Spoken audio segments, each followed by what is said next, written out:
Assalamualaikum warahmatullahi wabarakatuh. Salam sehat dan bahagia Bapak Ibu Guru Penggerak.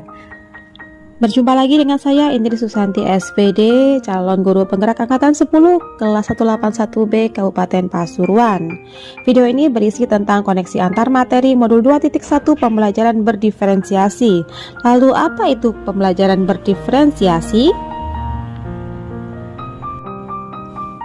Yang dimaksud dengan pembelajaran berdiferensiasi adalah segala usaha guru dalam menyesuaikan pembelajaran di kelas untuk memenuhi kebutuhan belajar individu murid.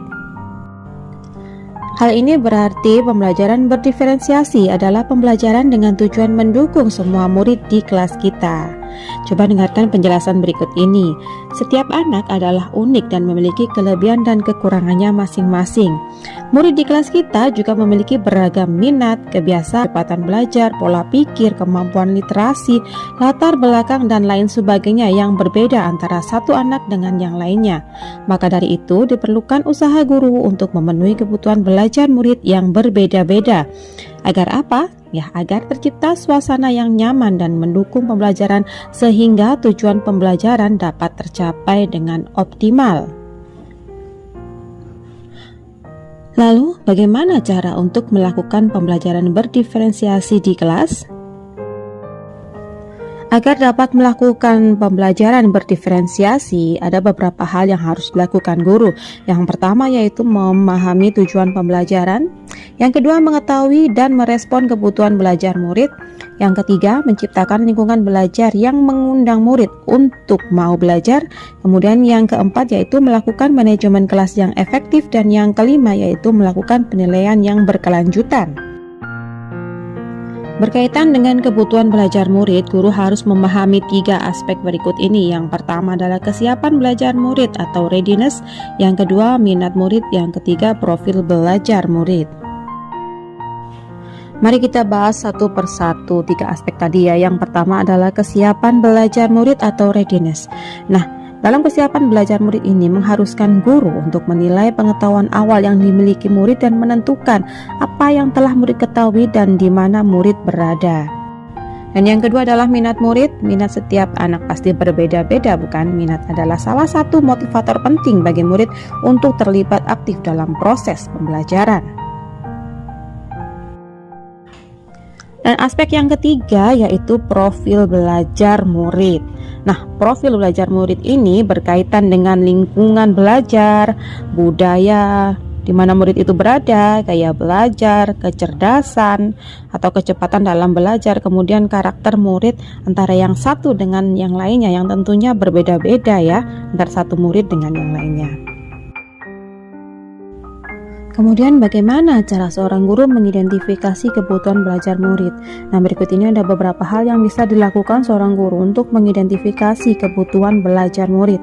Yang pertama yang bisa dilakukan guru adalah mengamati perilaku murid. Yang kedua, guru bisa mengidentifikasi pengetahuan awal atau dengan memberikan asesmen awal pada murid. Yang ketiga yaitu mereview dan melakukan refleksi terhadap praktik pengajaran. Yang keempat, berbicara dengan guru di kelas sebelumnya. Kemudian yang kelima, kita bisa membaca rapor murid di kelas sebelumnya. Dan yang terakhir yaitu menggunakan berbagai penilaian formatif dan diagnostiknya tentunya. Berikutnya yaitu strategi untuk mendiferensiasi pembelajaran. Ada 3 perlakuan diferensiasi, yaitu yang pertama diferensiasi konten yang berkaitan dengan apa yang kita ajarkan seperti materi, konsep, atau keterampilan yang perlu dipelajari berdasarkan kurikulum. Yang kedua yaitu diferensiasi proses, dan yang ketiga yaitu diferensiasi produk. Kita bahas satu persatu ya. Baik, yang pertama ada diferensiasi konten. Diferensiasi konten ini berkaitan dengan apa yang kita ajarkan, seperti materi, konsep, atau keterampilan yang perlu dipelajari berdasarkan kurikulum. Mendiferensiasi konten bisa kita lakukan dengan membedakan pengorganisasian atau format penyampaiannya, bukan mengubah atau menurunkan standar kurikulum. Diferensiasi yang kedua ada diferensiasi proses.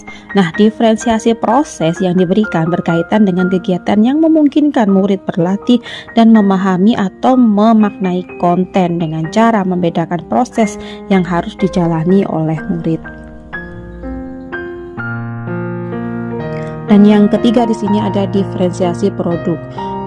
Diferensiasi produk ini bukti yang menunjukkan apakah murid telah memahami dengan cara membedakan atau memodifikasi produk sebagai hasil belajar murid, hasil latihan, penerapan, dan pengembangan apa yang telah dipelajari. Pertanyaan pemantik berikutnya, apakah ada keterkaitan antara modul pembelajaran berdiferensiasi dengan modul-modul yang lain dari modul 1.1, 1.2, 1.3, 1.4, dan modul 2.1 ini? Nah, kita awali dengan keterkaitan antara modul 1.1 dengan modul 2.1. Untuk dapat melakukan pembelajaran berdiferensiasi, guru hendaknya melakukan pembelajaran yang berpihak pada murid sesuai dengan kodrat alam dan kodrat zaman berdasarkan filosofi Ki Hajar Dewantara. Hal tersebut dapat dilakukan dengan pembelajaran berdiferensiasi yang memperhatikan kebutuhan belajar murid. Berikutnya adalah keterkaitan antara modul 1.2 dengan modul 2.1. Seorang guru hendaknya menerapkan nilai-nilai guru penggerak yang harus berpihak pada murid dalam memberikan pembelajaran, yaitu melalui pembelajaran berdiferensiasi. Nilai-nilai guru penggerak seperti mandiri, reflektif, kolaboratif, inovatif digunakan untuk menciptakan pembelajaran berdiferensiasi agar dapat memenuhi kebutuhan belajar murid. Dengan pembelajaran berdiferensiasi diharapkan guru dapat mewujudkan kepemimpinan murid dengan menuntun murid merdeka belajar. Hal tersebut sesuai dengan peran guru sebagai pemimpin pembelajaran di kelas yang dipelajari pada modul 1.2 tentang nilai dan peran guru penggerak. Oke, next yaitu keterkaitan antara modul 1.3 dengan modul 2.1. Dan melakukan pembelajaran berdiferensiasi, kita dapat mewujudkan salah satu visi guru penggerak yang berpihak pada murid. Dan yang terakhir di sini ada keterkaitan antara modul 1.4 dengan modul 2.1. Nah, dalam pembelajaran berdiferensiasi sebelumnya harus ada kesepakatan nih antara murid dan guru agar proses pembelajaran dapat berjalan dengan baik sesuai dengan nilai-nilai budaya positif. Sehingga apa? Sehingga tercipta suasana aman, nyaman, menyenangkan, dan kondusif dalam pelaksanaan pembelajaran berdiferensiasi.